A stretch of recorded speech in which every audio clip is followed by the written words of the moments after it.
देव्यम्ब तवार्द्रदृष्ट्या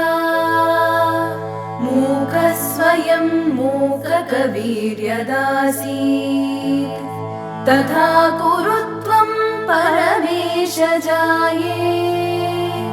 त्वत्पादमूले प्रणतं दयार्द्रे उत्तिष्ठोत्तिष्ठ वरदे उत्तिष्ठ जगदीश्वरी उत्तिष्ठ जगदाधारे त्रैलोक्यं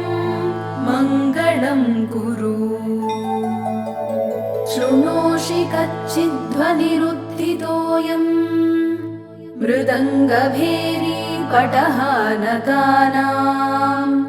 वेदध्वनिं शिक्षितभूसुराणां शृणोषि भद्रे कुरु सुप्रभातम् शृणोषि भद्रे ननु शङ्खघोषम् वैतालिकानां मधुरं च गानम् शृणोषि मातः पितकुक्कुटानां ध्वनिं प्रभाते कुरु सुप्रभातम् मातर्निरीक्ष्य वदनं भगवान् शशाङ्को लज्जान्वितः स्वयमहो निलयं प्रविष्टः द्रष्टुं त्वदीयवदनं भगवान् दिनेशो यायाति देवि सदनं कुरु सुप्रभातम् पश्याम्ब केचिद्धृतपूर्णकुम्भाः केचिद्दयार्द्रे धृतपुष्पमालाः काचित् शुभाङ्ग्यो ननुवाद्यहस्ताः तिष्ठन्ति तेषां कुरु सुप्रभातम् भेरी मृदङ्गपणवानकवाद्यहस्ताः स्तोतुं महेशदयिते स्तुतिपाठकास्त्वां तिष्ठन्ति देवि समयं तव काङ्क्षमाणाः उत्तिष्ठ दिव्यशयनात् कुरु सुप्रभातम् मातर्निरीक्ष्य वदनं भगवान् त्वदीयं नैवोत्थितः शशिधिया शयितस्तवाङ्के सम्बोधयाशु गिरिजे विमलं प्रभातम् जातं महेशदयिते कुरु सुप्रभातम्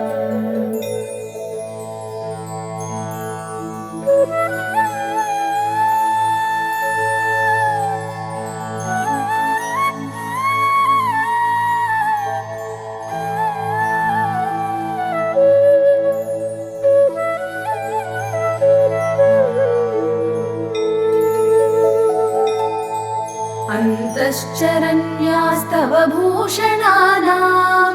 झल् झल् ध्वनिं नूपुरकङ्कणानां श्रुत्वा प्रभाते तव दर्शनार्थी द्वारे स्थितोऽहं कुरु सुप्रभातम् वाणी पुस्तकमम्बिके गिरिसुते पद्मानि पद्मासना रम्भा त्वं वरडम्बरं गिरिसुता गङ्गा च गङ्गाजलम् काळीताळयुगं मृदङ्गयुगलं वृन्दाचलं तथा नीला निर्मलदर्पणधृतवती तासां प्रभातं शुभम् उत्थाय देवि शयनात् भगवान् पुरारिः स्नातुं प्रयाति गिरिजे सुरलोकनद्यां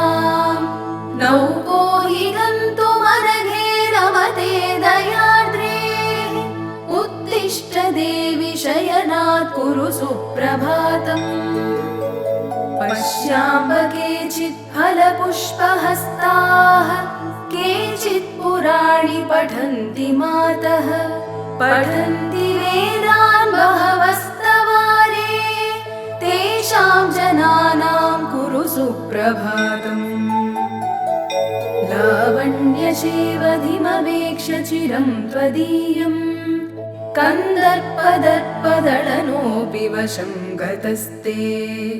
कामारि चुम्बितकपोलयुगं त्वदीयं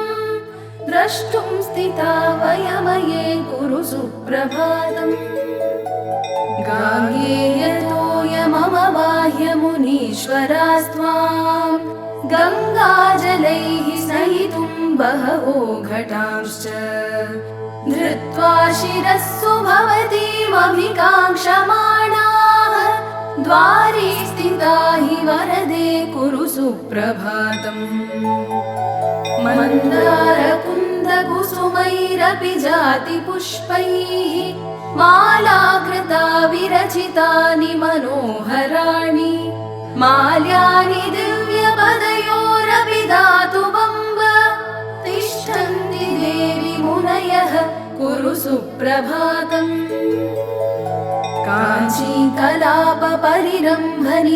काञ्चीकलापपरिरम्भनितम्बबिम्बां काश्मीरचन्दनविलेपितकण्ठदेशम् कामेशचुम्बितकपोलमुदारनासां द्रष्टुं स्थिता वयमये कुरु सुप्रभातम् मन्दस्मितं विमलचारुविशालनेत्रम् कण्ठस्थलं कमलकोमलगर्भगौरम् चक्राङ्कितं च युगलं पदयोर्मृगाक्षी द्रष्टुं स्थिताः वयमये कुरु सुप्रभातम् मन्दस्मितं त्रिपुरनाशकरं पुरारेः कामेश्वर प्रणयकोपहरं स्थितं ते मन्दस्मितं विपुलहासमवेक्षितुं ते मातस्थिताः वयमये कुरु सुप्रभातम् माता शिशूनां परिरक्षणार्थं न चैव निद्रावशमेति लोके माता त्रयाणां जगतां गतिस्त्वं सदा विनिद्रा कुरु सुप्रभातम् मातर्मुरारि कमलासनवन्दिताङ्ग्याः हृद्यानि दिव्यमधुराणि मनोहराणि श्रोतुं तवाम्ब वचनानि शुभप्रदानि द्वारि स्थिता वयमये कुरु सुप्रभातम् दिगम्बरो ब्रह्मकपालपाणिः विकीर्णकेशः पणिवेष्टिताङ्गः तथापि मातस्तव देवि संगात् महेश्वरो भूत् कुरु सुप्रभातम् अयि तु जननी दत्तस्तन्यपानेन देवी द्रविडशिशुरभूद्वैज्ञानसम्पन्नमूर्तिः द्रविडतनय भुक्तक्षीरशेषं भवानी वितरसि यदि मातः सुप्रभातं भवेन्मे जननि तव कुमारः स्तन्यपानप्रभावात् शिशुरपि तव भर्तुः कर्णमूले भवानी प्रणववरविशेषं बोधयामास देवी यदि मयि च कृपा ते सुप्रभातं भवेन्मे त्वं विश्वनाथस्य विशालनेत्रा हालस्य नाथस्य नुमीननेत्रा एकाम्रनाथस्य नु कामनेत्रा कामेशजाये कुरु सुप्रभातम् श्रीचन्द्रशेखर गुरुर्भगवान् शरण्ये त्वत्पादभक्तिभरितः फलपुष्पपाणिः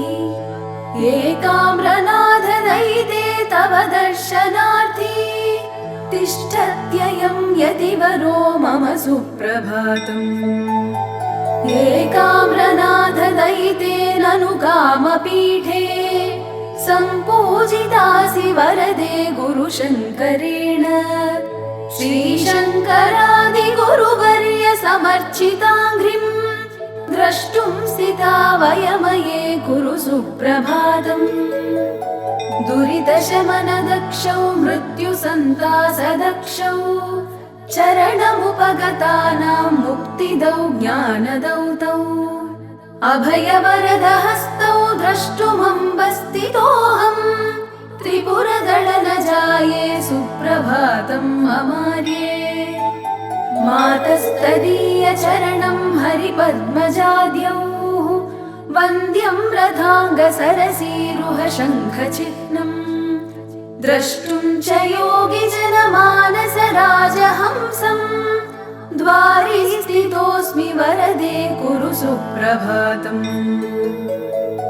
पश्यन्तु केचिद्वदनं त्वदीयं स्तुवन्तु कल्याणगुणांस्तवान्ये नमन्तु पादाब्जयुगं त्वदीयाः द्वारि स्थितानां कुरु सुप्रभातम् केचित् सुमेरोः शिखरेति तुङ्गे केचिन्मणिद्वीपवरे विशाले पश्यन्तु केचित्त्वमृताब्धिमध्ये पश्याम्यहं त्वामिह सुप्रभातम् शम्भोर्वामाङ्कसंस्थां शशिनिभवदनां नीलपद्मायताक्षीं श्यामाङ्गां चारुहासां निबिडतरुकुचां पक्वबिम्बाधरोष्ठीं कामाक्षी कामदात्रीं कुटिलकचभरां भूषणैर्भूषिताङ्गीं पश्यामः सुप्रभाते प्रणतजनिमतामद्य नः सुप्रभातम् कामप्रदा कल्पतरुर्विभासि नान्यागतिर्मे ननु चातकोऽहम् वर्षस्य मोघः कनकाम्बुधाराः काश्चिदुधाराः मयि कल्पयाशु त्रिलोचनप्रियां वन्दे वन्दे त्रिपुरसुन्दरीं त्रिलोकनायिकां वन्दे सुप्रभातं ममाम्बिके त्रिलोचनप्रियां वन्दे वन्दे त्रिपुरसुन्दरीं त्रिलोकनायिकां वन्दे सुप्रभातं ममाम्बिके कामाक्षि देव्यं तवार्द्रदृष्ट्या कृतं मयेदं खलु सुप्रभातम् सद्यः फलं मे सुखमम्बलब्धम् तथा च मे दुःखदशा गता हि ये वा प्रभाते पुरस्तवार्ये पठन्ति भक्त्या ननु सुप्रभातम् शृण्वन्ति ये वा त्वयि बद्धचित्ता तेषां प्रभातं कुरु सुप्रभातम् तेषां प्रभातं कुरु सुप्रभातम्।